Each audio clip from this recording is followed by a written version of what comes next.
dumating na itong free sample ko. Bitbit ni Daddy galing sa trabaho kasi doon ko in-address sa hub, doon sa GNT hub. So, siya ang kumukuha ng mga free sample ko. So, itong free sample na to is lagayan ng mga pagkain ng mga babies. So, ito, ayan o, glass container siya.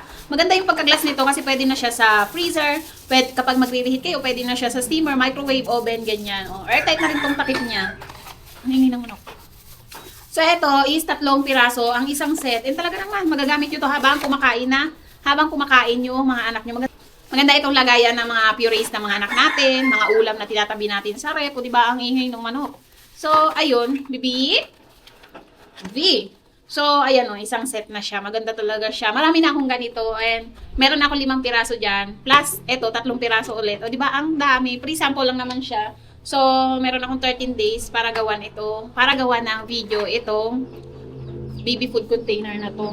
So, ayun, hindi pa ako nakakapaglinis sa ibabaw, sa second floor. Bumaba lang kami kanina nang hindi pa nakakapaglinis. So, ngayon, maglilinis kami ni baby doon kahit saglit lang. Be! Shh! Sawe! Dahil si Babaw? Halika, dali! Babaw! Punta tayo, Babaw. So, yun na nga guys, aakyat kami sa ibabaw kasi nga, maglilinis ako doon, magwawalis. And, ayun, sobrang dumi na. Marami nang alikabok sa ibabaw, hindi pa ako nakakapagwalis kasi every time nagigising kami, bababa agad dito sa baba. Hindi na nakaakyat, gabi na naman aakyat. So yun, maglilinis muna kami ni Bibi. Bi! Day! Bye-bye! Bye! Dito ka lang. Umakyat si Mama.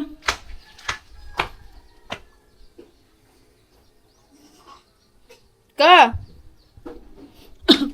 Tara, maakyat ikito. Maakyat sa ibabaw tayo. Maakyat. Dali na. Malinis sa ibabaw si Mama. Dito ka lang? Ha? Dito ka lang? So yun na nga guys, aakyat muna kami. Kasi, maglilinis. Behave lang ha, mawalis lang ako ha. Behave lang ikaw ha. Behave! Dali na. Magtata ka dyan. So tingnan nyo, di ba? Hindi pa talaga nakakalinis.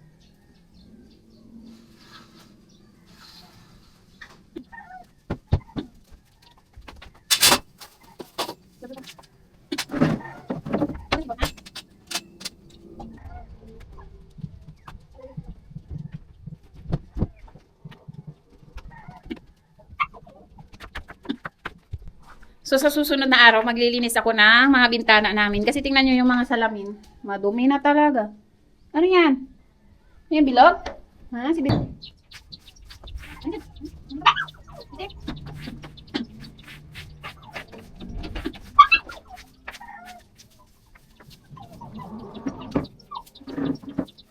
Huwag sa may pinto, ha? So, ayan guys, ang ganda talaga ng view dito sa may second floor namin. O, ayan, di ba? Kitang-kita pala yan. Yun yung pinaka main road. Tingnan nyo naman, di ba? Ang ganda. Ang init ngayon, sobrang init. And, ayun. Talagang pag sa baba, hindi masyado. So, mainit siya pero malakas naman yung hangin. We, tara na. May, mababa na. We, dali na, magawa na si Mama ng tinda. Halika na. Baba na ako. Bye-bye. Guys, dahil nga alas 5 na, is ayan, mag-alas 5 na pala. Lulutuan ko na lang si Bibi ng ulam niya. And kami, walang ulam. So, ayan, gulay na may chicken. Lalagyan ko lang ng malunggay, kalabasa, and sayote. So, ngayon, maya-maya pa ako magluluto kasi medyo matigas pa yung aking chicken. So, ngayon, magtutumba tayo ng saging. So, magtutumba tayo ng saging. Meron akong saging dito na talaga naman, ano na siya, magulang na. Ayun, 3 puno yan. Ayan, 3 puno yan. Yan, 3 puno na yan. Yan, 3 puno na yan. May mga bunga na. Pero itong isa, okay na. Pwede nang tumbahin.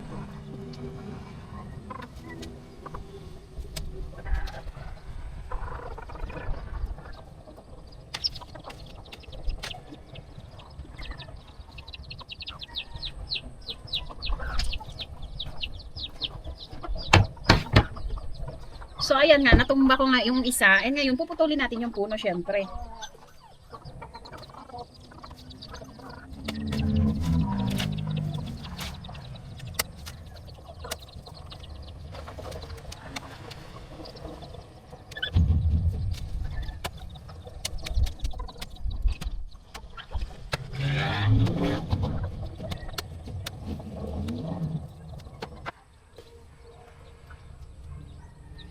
pero okay na. Ito is parang latundan, ganyan. So, meron pang 2 puno doon. Aantahin na lang na magulang. So, ito, papaanohin ko muna yung dagta. So, yun na nga guys, magluluto ako ng pagkain ni baby. Ito is sayote and kalabasa and chicken. Ayan, gigisahin ko lang. Kasi siya lang naman ang kakain and maganda yun, gulay. So, ayun, magigisa na ako ng. So, malapit na kasi kami maghapunan. Anong oras na? Mag-aalas 6 na. So, kailangan ko nang lutuan talaga si baby ng pagkain para may makain siya. So, yun, napakainin ko siya. Kanina, ulam niya, itlog. And meron pa akong nilagang baboy. So, mas marami yung nakain niyang itlog kaysa doon sa nilaga. So, ngayon, lulutuan ko siya ng pagkain niya.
Ganun kasimple yung pagkain ni Zoe. So ngayon, kukuha ako ng malunggay. Ang dami kong malunggay. Ang dami kong tanim na malunggay. Kasi nga, ayun, ginagawa ko siyang tea kapag umaga.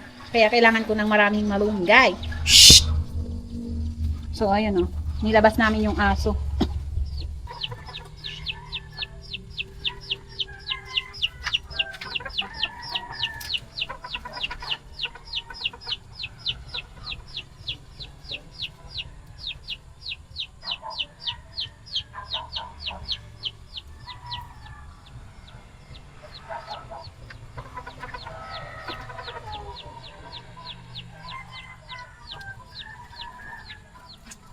Bilog.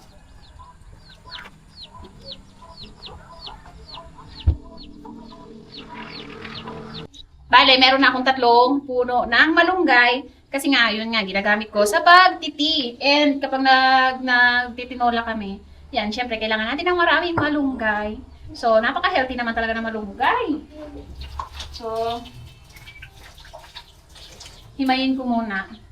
So, eto yung nakakatamad sa malunggay. Yung paghihimay. Kasi ang tagal himayin.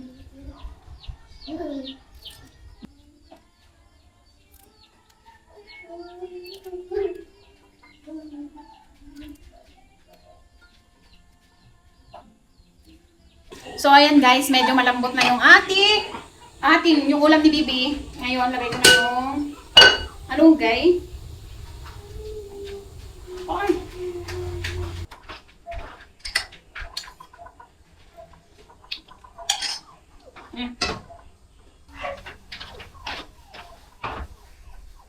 So, yun na nga guys. Naluto na yung pagkain ni Bibi. Yan. Ganyan yung pagkain niya. So, kakain na kami.